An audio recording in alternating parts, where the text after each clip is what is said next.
Now we're going to talk about, this is going to be segment 6 of 8 in chapter 4. We're going to talk about the company description, the third part of the company description conversation.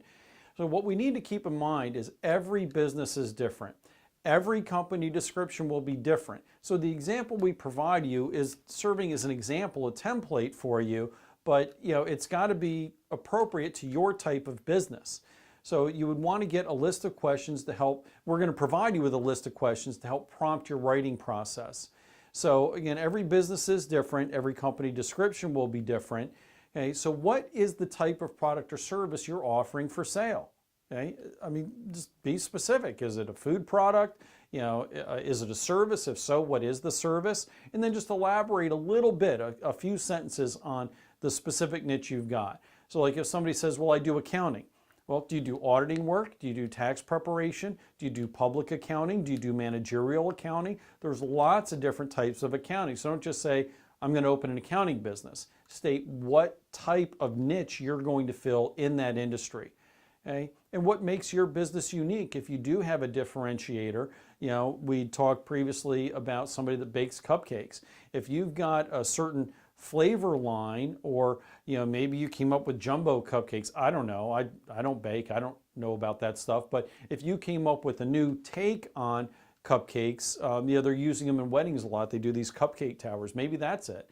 Maybe you're going to cater to the wedding industry. But what's the differentiator for your business? Okay, so think about that through, and if there is some, note it. Okay? So how will you distinguish yourself from other businesses in the same field which customers see similar to yours? Now, please pay attention to this detail. We talked before about that it's not our perspective that matters, it's our prospective customers and existing customers that we want to be repeat customers. So they will often see companies in competition with us that we don't think are our competition. So you've got to think through, what are you going to do to distinguish yourself from other companies that a prospective customer seems as similar to yours, okay? And then also, how are you going to communicate that to other people? That boils down to the marketing. Okay? And will customers, you've got to understand also, does somebody tend to buy from you one time, or is it going to be multiple times? Because obviously you want to provide good customer service either way, but if it's the likelihood of a repeat customer, you want to be doing things in a way that encourages them to continue to do business with you rather than go to your competitors. Okay? When you launch the business, will it be a part-time or a full-time endeavor when you launch it? And if it does start off as part-time, how do you intend on building that into a full-time endeavor? Okay? Somebody is going to want to know that if they're reading your business plan. Okay? And what are your projected sales figures? And then even though you sell a certain amount, what do you expect to be the profit? So you're going to have to take out the expenses. You're going to have projected the expenses for a given period that the revenue would be coming in, and then the difference between those is the profit. So what do you expect that to be? Will you work alone or have employees? I've known several small business owners that they just want to be a one-person show. If they can have their own business and they can function that way, they are completely happy. They have no desire to have employees, and in their view, the smaller their business is, the better. Okay? That's fine, but in your business plan, you want to state that so that the person reading your plan will know. If you are going to have employees, when will you hire them, and how many will you hire? Okay, are there going to be seasonal fluctuations or not? Do you have a steady year-round business? Okay, and do they need training? Okay, and if they do need training, well, actually, if they do or don't, how are you going to retain them? Okay, some businesses have an inherently high turnover rate. Others have very low turnover rates. Okay? And how are you going to address that? Because it's very costly to train people and get them up to speed just to have them move on to something else. Okay? And how much are you going to pay folks? Okay? There's information, there's research you can do that for a given field, typical pay ranges, are you going to try and get people at the low end of that pay range? And if so, retaining those people might be tougher. Okay? And how much will you, are you going to pay them at the top of the scale? And if so, can you really afford to? So you've got to look at those things. Okay? Are you going to provide delivery of your product? And if so, will it be free or is there going to be a fee?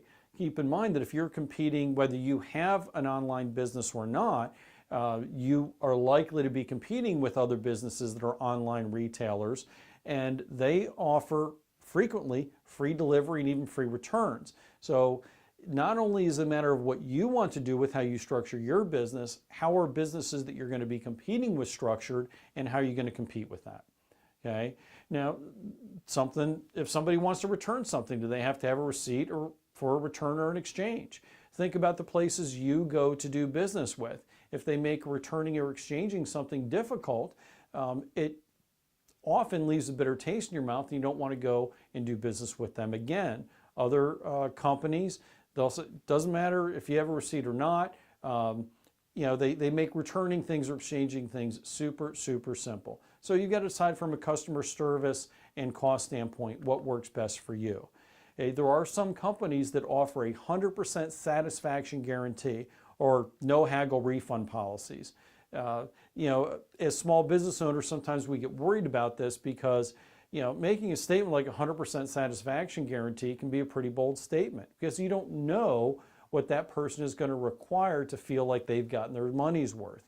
A lot of times, just the fact that the person knows you're willing to do whatever is necessary to make and keep them happy gets them to loosen up and actually helps lower their expectations sometimes, okay? Because they feel like if there is an issue, you're going to take care of it. Okay? So they're not necessarily looking for problems, they're just happy to have the transaction. But you're going to have to think this through for your business. Now, do you have a unique manufacturing process or a product feature or a patent related to what you sell or provide? If so, that could be a marketing benefit. You can talk about how you're different and why your difference is exclusive to the product or service that you provide, and that what you're offering can't be obtained anywhere else. Okay? Is your product handmade or mass produced? Some products make their marketing appeal on that these are handmade items. Others, not so much. It doesn't matter. But you've got to decide, does this apply to you? And if so, point it out. Okay? If you're opening a restaurant, sometimes if you've got gluten-free food or free-range meat, or if you cater to a vegan crowd, whatever it is, again, think about your business, what will appeal to prospective customers, and what you want to use from a marketing perspective to make yourself different.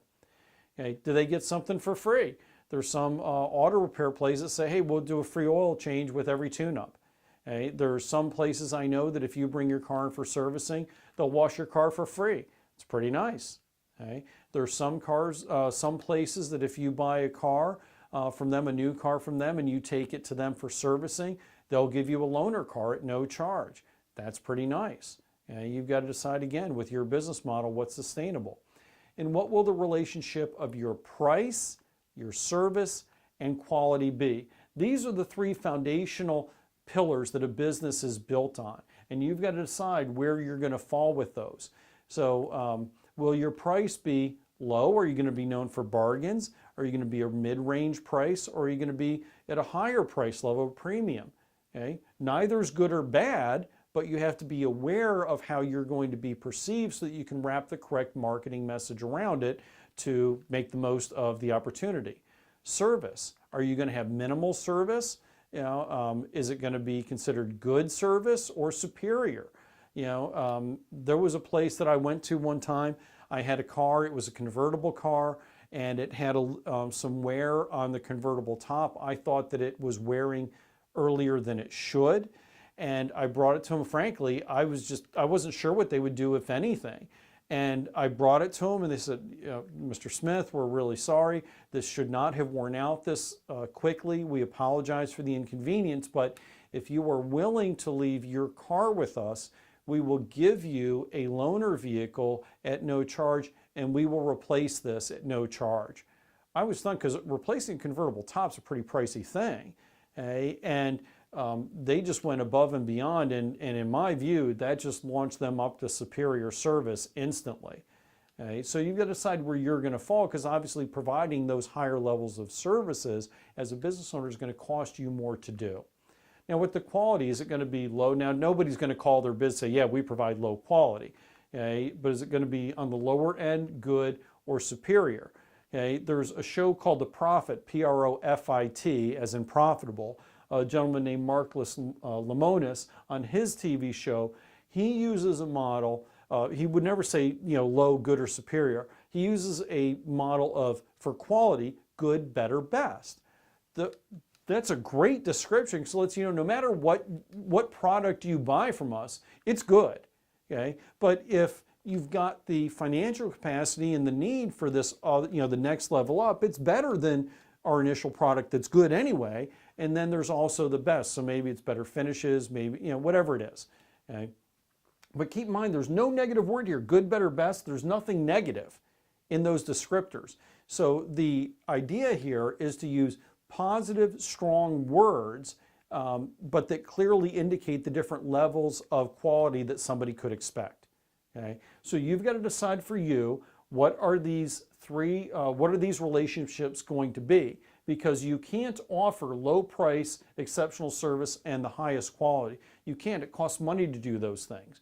So you try and do that combination, you might as well just start off by heading straight to the bankruptcy court. Okay? So if you're going to provide high quality service and exceptional quality, your price is going to have to reflect that, or it's not going to be a sustainable business model. Okay? Remember when we talked about the business model in the last chapter? Okay? That's part of what goes into it. So in the next segment, we're going to look at an example of a company description, and we'll spend some time talking about the details of that.